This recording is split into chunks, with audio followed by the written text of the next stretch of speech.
और उन्होंने अपने 4 साल के अंडर ग्रेजुएट कार्य को 2 साल से भी कम समय में कर लिया था। इसके बाद वे आगे पढ़ने के लिए Stanford university, university of Chicago तथा नॉर्थ वेस्टर्न यूनिवर्सिटी गए और यह सब उन्होंने पूरी तरह से स्कॉलरशिप के सहारे ही किया। मेरे दूसरे डैडी 8वीं से आगे नहीं पढ़े थे। दोनों ही अपने करियर में सफल थे। दोनों ने जिंदगी भर कड़ी मेहनत की थी। दोनों ने ही काफी पैसा कमाया था, परंतु उनमें से एक पूरी जिंदगी पैसे के लिए परेशान होता रहा। दूसरा हवाई के सबसे अमीर व्यक्तियों में से एक बन गया। एक के मरने पर उसके परिवार, चर्च और जरूरतमंद को करोड़ों की दौलत मिली। दूसरा अपने पीछे कर्ज छोड़कर मरा। मेरे दोनों डैडी इरादे के पक्के, चमत्कारी और प्रभावशाली थे। दोनों ने मुझे सलाह दी, परंतु उनकी सलाह एक सी नहीं थी। दोनों ही शिक्षा पर बहुत जोर देते थे, परंतु उनके द्वारा सुझाए गए पढ़ाई के विषय अलग अलग थे। अगर मेरे पास केवल एक ही डैडी होते तो मैं या तो उनकी सलाह मान लेता या फिर उसे ठुकरा देता। चूंकि सलाह देने वाले दो थे, इसलिए मेरे पास दो विरोधाभासी विचार होते थे, एक अमीर आदमी का और दूसरा गरीब आदमी का।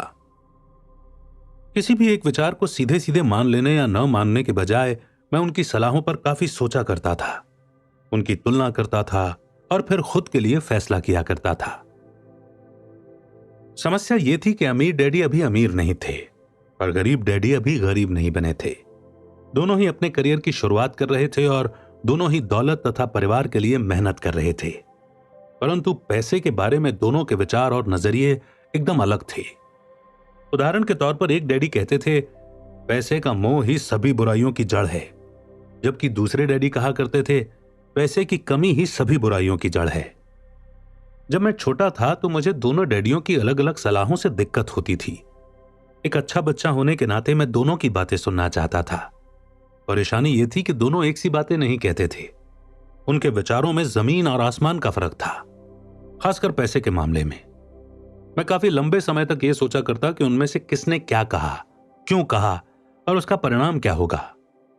मेरा बहुत सा समय सोच विचार में ही गुजर जाता था। मैं खुद से बार बार इस तरह के सवाल पूछा करता, उन्होंने ऐसा क्यों कहा? और फिर दूसरे डैडी की कही हुई बातों के बारे में भी इसी तरह के सवाल पूछता। काश मैं ये बोल सकता कि हाँ, वे बिल्कुल सही हैं, मैं उनकी बातों से पूरी तरह से सहमत हूं। ये कहकर मैं सीधे उनकी बात ठुकरा सकता। बुढ़े को यह नहीं पता कि वो क्या कह रहा है। चूंकि दोनों ही मुझे प्यारे थे, इसलिए मुझे खुद के लिए सोचने पर मजबूर होना पड़ा और इस तरह से सोचना मेरी आदत बन गई, जो आगे चलकर मेरे लिए बहुत फायदेमंद साबित हुई। अगर मैं एक ही तरह से सोच पाता तो यह मेरे लिए इतना फायदेमंद नहीं होता।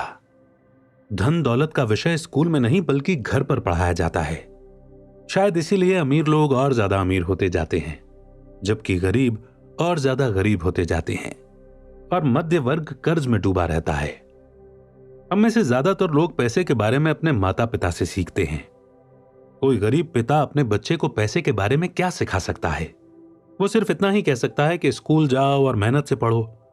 हो सकता है कि वो बच्चा अच्छे नंबरों से कॉलेज की पढ़ाई पूरी कर ले, फिर भी पैसे के मामले में उसकी मानसिकता और उसका सोचने का ढंग एक गरीब आदमी जैसा ही बना रहेगा। ये सब उसने तब सीखा था जब वो छोटा बच्चा था। धन का विषय स्कूलों में नहीं पढ़ाया जाता। स्कूलों में शैक्षणिक और व्यावसायिक निपुणताओं पर जोर दिया जाता है, न कि धन संबंधी निपुणताओं पर। इससे यह साफ हो जाता है कि जिन स्मार्ट बैंकर्स, डॉक्टर्स और अकाउंटेंट्स के स्कूल में अच्छे नंबर आते हैं, वे जिंदगी भर पैसे के लिए संघर्ष क्यों करते हैं। हमारे देश पर जो भारी कर्ज लदा हुआ है, वो काफी हद तक उन उच्च शिक्षित राजनेताओं और सरकारी अधिकारियों के कारण है, जो आर्थिक नीतियां बनाते हैं। और मजे की बात यह है कि वे धन के बारे में बहुत कम जानते हैं। मैं अक्सर नई सदी में आने वाली समस्याओं के बारे में सोचता हूं। तब क्या होगा जब हमारे पास ऐसे करोड़ों लोग होंगे जिन्हें आर्थिक स्थिति और चिकित्सकीय मदद की जरूरत होगी। धन संबंधी मदद के लिए या तो वे अपने परिवारों पर या फिर सरकार पर निर्भर होंगे। क्या होगा जब मेडिकेयर